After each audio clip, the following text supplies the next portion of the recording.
ರಾಯಚೂರಿನಲ್ಲಿ ಚಿಂದಿ ಆಯೋ ಬಾಲಕನೊಬ್ಬ ರಾಷ್ಟ್ರಗೀತೆ ಹಾಡುವಂಥ ಸಂದರ್ಭದಲ್ಲಿ ಚಿಂದಿ ಆಯೋ ಕೆಲಸವನ್ನು ಬಿಟ್ಟು ರಾಷ್ಟ್ರಗೀತೆಗೆ ಗೌರವವನ್ನು ಕೊಟ್ಟಂಥ ವಿಡಿಯೋ ಸಾಕಷ್ಟು ವೈರಲ್ ಆಗಿದೆ. ಆ ಬಾಲಕನಿಗೆ ಸಾಕಷ್ಟು ಪ್ರಶಂಸೆ ವ್ಯಕ್ತವಾಗ್ತಿರುವಂಥದ್ದು. ಎಲ್ಲೋ ಒಂದು ಕಡೆ ಆತ ಶಿಕ್ಷಣದಿಂದ ವಂಚಿತನಾಗಿದ್ದಾನೆ, ಆತನಿಗೆ ಶಿಕ್ಷಣ ಕೊಡಿಸ್ಬೇಕು ಅನ್ನೋಂಥದ್ರ ಬಗ್ಗೆ ಚರ್ಚೆಗಳು ನಡೀತಾ ಇದ್ವು. ನಾವು ಸದ್ಯ ಏನು ಆ ಬಾಲಕನನ್ನು ಪತ್ತೆ ಮಾಡಿದ್ದೀವಿ, ಆತನಿಗೂ ಕೂಡ ಓದೋ ಆಸೆ ಇದೆ ಅಂತ ಹೇಳ್ತಾ ಇದ್ದಾನೆ. ಆತ ಇಲ್ಲಿದ್ದಾನೆ, ದೃಶ್ಯದಲ್ಲಿ ಏನು ಕಾಣ್ತಿದ್ದೀರಿ, ಈತನ ಹೆಸರು ಸಂತೋಷ್ ಅಂತ ಹೇಳಿ. ಈತ ದೇವದುರ್ಗ ತಾಲೂಕಿನ ಮಸರಕಲ್ ಗ್ರಾಮದ ಈತ ತಾಯಿ ಜೊತೆಗೆ ಎಲ್ಲೋ ಬಡತನ ಏನೋ ಹೆಚ್ಚಾಗಿರುವಂಥ ಕಾರಣಕ್ಕಾಗಿ ತಾಯಿಗೆ ಹೆಲ್ಪ್ ಮಾಡಲಿಕ್ಕೆ ನಾನು ಚಿಂದಿ ಆಯ್ತಾ ಇದ್ದೀನಿ ಶಾಲೆ ಬಿಟ್ಟು ಅನ್ನೋಂಥ ವಿಚಾರವನ್ನು ಹೇಳ್ತಾ ಇದ್ದೀನಿ. ನಾನು ಮಾತಾಡ್ಸೋಂಥ ಪ್ರಯತ್ನ ಮಾಡ್ತೀನಿ. ಮೊನ್ನೆ ಏನು ನೀನು ಚಿಂದಿ ಆಯೋ ಟೈಮಿಗೆ ರಾಷ್ಟ್ರಗೀತೆ ಗೌರವ ಕೊಟ್ಟಿಲ್ಲ, ಏನಾಯ್ತು ಅವತ್ತು ಕಚೇರಿ ಆರ್ಸಕ್ಕೆ ಹೋಗಿದ್ದೆ ರೀ. ಅಲ್ಲಿ ನಿಂತಿದ್ದರು ಜನಗಣಮನ ಮತ್ತು ಗೌರವ ಕೊಡ್ಬೇಕು ಅನ್ಕೊಂಡಿರಿ.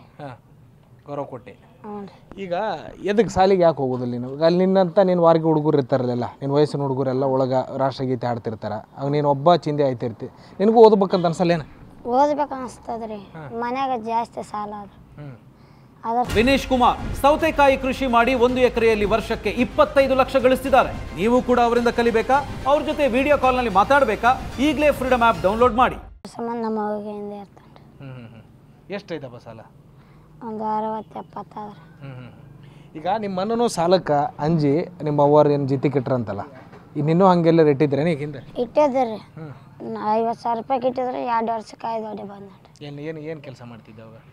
ಕುರಿಯಾಗ ಹೋಗ್ತಿದ್ದೆ. ಕುರಿಯಾಗ ಹೋಗಿದ್ದೆ. ಎಷ್ಟರ ತನಕ ಓದಿ ಈಗ ನೀನು? ನಾನು 5 ತನಕ. ಈಗ ಯಾರ ನಿನಗೆ ಶಿಕ್ಷಣ ಸರ್ಕಾರದವರು ಅಧಿಕಾರಿಗಳು ಮುಂದೆ ಬಂದು ನಿಂಗೆ ಓದಿಸ್ತೀವಪ್ಪ ಸಂತೋಷ ಅಂತ ಬಂದ್ರೆ ಓದಕ್ಕೆ ರೆಡಿ ಇದೆ? ಓದಾಗ ರೆಡಿ. ಎಲ್ಲಿ ತನಕ ಓದ್ತಿ?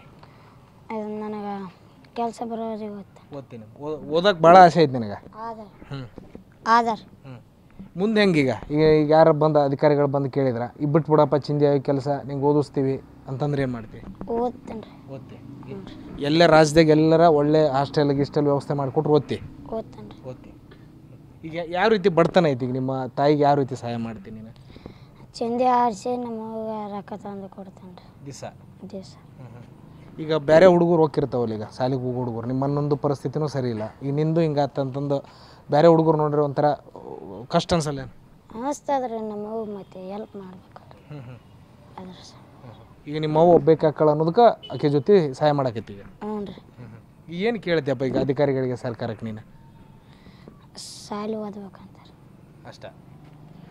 ಇದು ಬಾಲಕ ಸಂತೋಷ್ ಹೇಳ್ತಾ ಇರುವಂಥದ್ದು. ನನಗೂ ಕೂಡ ಓದೋ ಆಸೆ ಇದೆ, ಬೇರೆ ಮಕ್ಕಳನ್ನ ನೋಡಿದ್ರೆ ನನ್ನ ತಾಯಿಗೂ ಕೂಡ ಇಲ್ಲೊಂದು ಕಡೆ ಕಷ್ಟ ಅನಿಸುತ್ತೆ, ನನ್ನ ಮಕ್ಕಳು ಯಾಕೆ ಓದಲಿಲ್ಲ ಅಂಥೇಳಿ. ಹೀಗಾಗಿ ನನ್ನ ತಾಯಿ ಏನೋ ಒಂಟಿ ಆಗ್ತಾಳೆ ಅನ್ನೋದು ಕಾರಣಕ್ಕಾಗಿ ಆಕೆಗೆ ಸಹಾಯ ಮಾಡಲಿಕ್ಕೆ, ಆರ್ಥಿಕವಾಗಿ ಸಹಾಯ ಮಾಡಲಿಕ್ಕೆ ನಾನು ಕೂಡ ಜೀತಕ್ಕಿದ್ದೆ. ಈಗ ಚಿಂದಿ ಆಯೋ ಕೆಲಸ ಮಾಡ್ತಿದ್ದೀನಿ ಅಂತ ಅಳಲನ್ನು ತೋಡ್ಕೋತಾ ಇದ್ದೇನೆ. ಕೂಡಲೇ ಅಧಿಕಾರಿಗಳಾಗಲಿ ಸರ್ಕಾರ ಆಗಲಿ ಯಾರಾದರೂ ಮುಂದೆ ಬಂದು ನಾನು ಓದಿಸೋವಂತಹ ಸಹಾಯ ಮಾಡಿದರೆ ಖಂಡಿತವಾಗಲೂ ನಾನು ನೌಕರಿ ಅಥವಾ ಕೆಲಸ ಸಿಗೋರು ಕೂಡ ಓದ್ತೀನಿ ಅನ್ನೋ ಆಸೆಯನ್ನು ವ್ಯಕ್ತಪಡಿಸ್ತಾ ಇರುವಂಥದ್ದು. ಕ್ಯಾಮ್ರಾ ಪರ್ಸನ್ ವಾಸುದೇವ್ ಜೊತೆ ಭೀಮೇಶ್ ಪೂಜಾರ್, TV9 ರಾಯಚೂರು.